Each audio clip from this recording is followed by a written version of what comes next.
तीरथ सिंह रावत हमारे 2017 में, लेकिन अब आप सिमटकर 7 से 8 सीटों पर रह जाते हैं। जो नतीजा आपका 2017 में था वो अब कांग्रेस का हो गया है, जबकि रुद्रप्रयाग, चमोली, देवस्थानम बोर्ड भी आपने भंग कर दिया, फिर भी कुमाऊं में फायदा नहीं मिला। सर देखिए, पहली बात तो मैं कहूँ, मैंने कहा 10 तारीख का इंतजार है और हम आश्वस्त हैं, भारतीय जनता पार्टी की सरकार बनेगी, मिथक टूटेगा। मैं कुछ चीजें बातें माननीय अपने भाई प्रीतम जी ने जैसे कहा, लोकायुक्त की बात की, हमने लोकायुक्त बनाया था जब जनरल खंडूड़ी थे।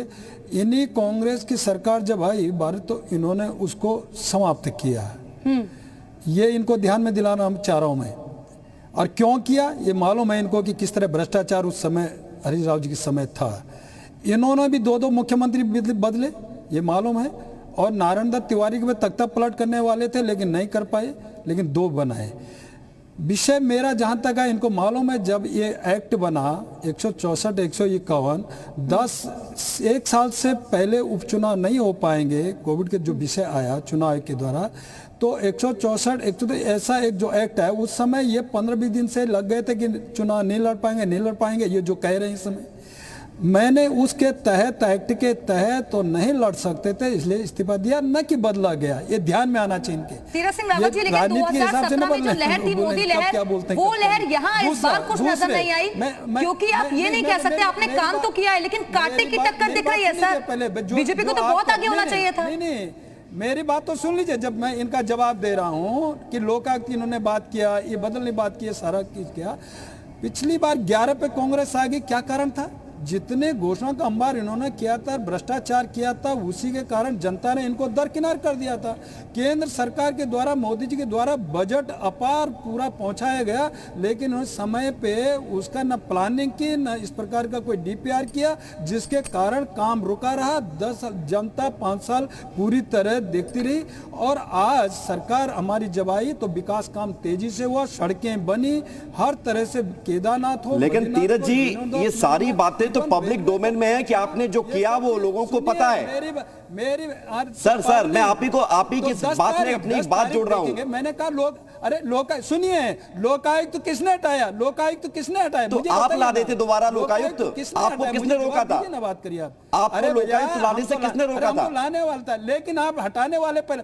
अरे भैया, आप हटाने वाले तो आप थे ना। मैं सुनिए, आपने लोकायुक्त हटाया, ठीक है ना।